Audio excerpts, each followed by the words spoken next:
Hey everyone, and welcome to a brand new explainer. Today we are diving into something I like to call the Great Fix-It Quest. Picture this, we're stepping way back in time, thousands of years ago, right into the middle of a vibrant golden desert. We've got a really important mission today, and an amazing ancient mystery to uncover. So let's jump right in. So, let me ask you something right off the bat. Have you ever made a mistake completely by accident? Maybe you were just running around having a great time and totally by accident you knocked over a clay pot or dropped something and you just thought, oh no, uh-oh. Honestly, we've all had those moments, right? Times where we absolutely didn't mean to break a rule or mess up, but, well, it just happened anyway. Today we're actually going to explore exactly what people in ancient times did when they had one of those big uh-oh moments. In the ancient book of Leviticus, specifically in chapter 4, they actually had a special name for this kind of accident. They called it an unintentional sin. Basically, that means making a mistake in ignorance. You definitely didn't do it on purpose, but you still kind of missed the mark. Now, why does that matter? Well, because missing the mark creates a separation. It actually damages our connection with God. This ancient text teaches us a really important lesson about accountability for our ignorance. Even if we didn't mean it, we're still responsible. But here's the good news. Because God is so incredibly loving, He gave them a super special fix-it quest to make things totally right again. Which brings us to the fact that everyone needs a fix, because nobody is perfect. It's a universal need for atonement. You see, the text in Leviticus breaks this whole thing down into 4 specific groups of people.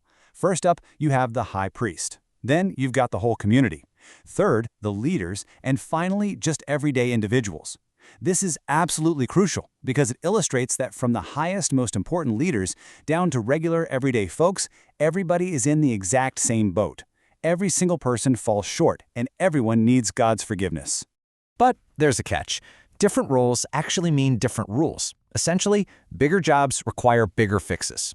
So God made different rules depending on exactly who made the mistake. If the priests or the entire community made an unintentional mistake, the rule stated they had to bring a young bull. A whole bull. But if it was a leader or an individual person, they just had to bring a goat or a lamb. Now, you might be wondering, why the big difference? Well, it's all about levels of responsibility. Leaders and priests have a much wider impact on everyone else when they mess up. So greater spiritual privilege actually means greater accountability. And that is exactly why they had to bring a much bigger animal. Okay, so let's get into the steps to make things right. Because true holiness requires action. Dealing with our mistakes isn't just about feeling bad or saying a quick sorry in our heads. It takes real effort. Let's walk through the actual physical steps these ancient people had to take. Step 1. They had to physically bring the animal all the way to the tent of meeting. Step 2. They laid a hand on its head, which symbolized the animal taking their place. Step 3. The priest took the blood and sprinkled it exactly 7 times in front of the sanctuary curtain. And finally, Step 4. They burned the fat on the altar. Think about it. These very specific active rituals showed God that they were truly serious, putting in the actual effort and deep reverence needed to restore their connection with Him. And after all that action, the ancient book of Leviticus gives us this incredibly beautiful promise. It says, "Thus the priest will make atonement for them, and they will be forgiven." How amazing is that? That is the incredible result of all their hard work.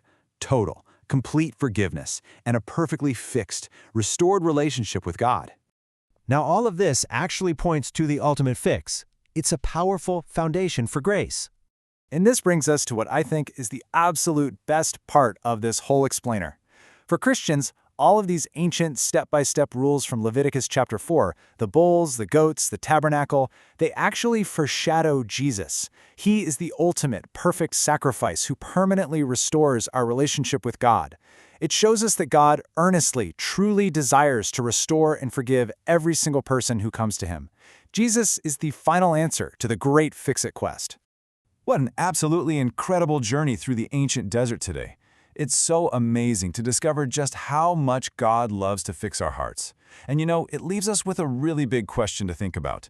If ancient people went through all of those incredible, difficult steps just to fix their unintentional mistakes, how much more should we value the grace that so freely fixes ours today? Thank you so much for hanging out with me on this explainer adventure. Click the bell button, like, share, and subscribe.